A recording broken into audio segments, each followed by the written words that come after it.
ഇടുക്കി നെടുങ്കണ്ടം തേവാരംമെട്ട് സ്വദേശി ഡൈജുവിനെ കഴിഞ്ഞ ഓഗസ്റ്റ് 12-നാണ് വീടിനുള്ളിൽ പരിക്കേറ്റ നിലയിൽ കണ്ടെത്തിയത്. ഫാനിൽ കെട്ടിത്തൂങ്ങിയ ഇയാളെ കയററുത്ത് രക്ഷിക്കുന്നതിനിടെ പരിക്കേറ്റെന്നായിരുന്നു ഭാര്യയുടെ വിശദീകരണം. എന്നാൽ ആശുപത്രിയിൽ ചികിത്സയിലിരിക്കെ തന്നെ ആരോ മർദ്ദിച്ചതായി ഡൈജു പറഞ്ഞെന്ന് മാതാവ് ആരോപിക്കുന്നു.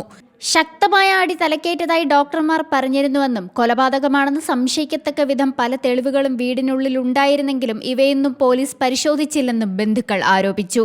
അതേസമയം വീടിനുള്ളിലെ ചോരക്കറകൾ ആരോ ഉപ്പുപയോഗിച്ച് കഴുകി വൃത്തിയാക്കിയതായും ബന്ധുക്കൾ പറഞ്ഞു. കഴിഞ്ഞ ഓഗസ്റ്റ് 14-ന് മധുര മെഡിക്കൽ കോളേജിൽ ചികിത്സയിൽ കഴിയവെയാണ് ഡൈജു മരണപ്പെട്ടത്. പിന്നെ അയലോക്കത്തിൽ ചെറുക്കം വിളിച്ചിട്ട് പറയുന്നു അവന്റെ മുക്കിൽ കൂടെയും വായിക്കൂടെയും ചെവി കൂടെയും ചോര കിടക്കുന്നു. ഞാൻ ഓടി വീട്ടിൽ കയറി ചെല്ലുമ്പോൾ എൻ്റെ കുഞ്ഞിന്റെ വലത്തെ കണ്ണ് പൊട്ടി പുറത്തേക്ക് ഇങ്ങനെ തള്ളി നിൽപ്പുണ്ട്. ഇത്രയും വലുതായിട്ട് പുറത്തേക്ക് തള്ളി നിൽക്കുക. അപ്പോൾ കൊച്ചു കട്ടിലിൽ താഴെ ഇട്ടിരിക്കുക. അപ്പം ഞാൻ ചോദിച്ചു, മോനെ നിനക്ക് എന്നാടാ പറ്റിയെന്ന് ചോദിച്ചു. അപ്പോൾ മോൻ ചോദിച്ചു, ആരാമ്മ എൻ്റെ തലക്കെട്ട് അടിച്ച്, ആരാമ്മ എൻ്റെ കണ്ണടിച്ച് പഠിച്ചെന്ന് ചോദിച്ചു. അപ്പോൾ അവളെന്നോട് വന്ന് ചേട്ടായി തൂങ്ങിയപ്പോൾ ഞാൻ കണ്ടിച്ച് താഴെ ഇട്ടു.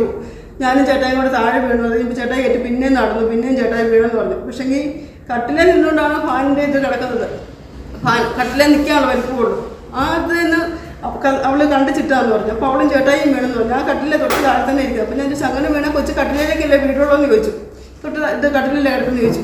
വീണ്ടും ഏറ്റു നടന്നപ്പോൾ പിന്നെയും വീണ് നടന്നു. അപ്പോൾ വീട്ടിൽ വന്ന് കഴിഞ്ഞിട്ട് കൊച്ചിനെ കൊണ്ടുവന്ന് കഴിഞ്ഞപ്പോഴും അവൾ കൊച്ചിൻ്റെ അടുത്തേക്ക് കയറ്റി വരുമൊന്നും ചെയ്തില്ല. അവൾ നേരത്തെ തുണിയെല്ലാം പാക്ക് ചെയ്ത് വെച്ചിട്ടുണ്ടായിരുന്നു. അവളുടെ ഡ്രസ്സുകൾ മുഴുവൻ പാക്ക് ചെയ്ത് വെച്ചേക്കുമായിരുന്നു കൊണ്ടുപോകാൻ ഭാഗത്തിന്. ബാഗിനകത്ത് അവളുടെ വീട്ടിൽ നിന്ന് കൊണ്ടുവന്ന് ബെഡ്ഷീറ്റ് വരെ പാക്ക് ചെയ്ത് വെച്ചേക്കുമായിരുന്നു. മരിച്ച കുഞ്ഞിനെ കുഴി വെച്ച് മണ്ണിട്ട് തീരുന്നതിന് മുന്നേ അവളുടെ അപ്പൻ്റെ അമ്മയുടെയും കൂട്ടത്തിൽ പോയി.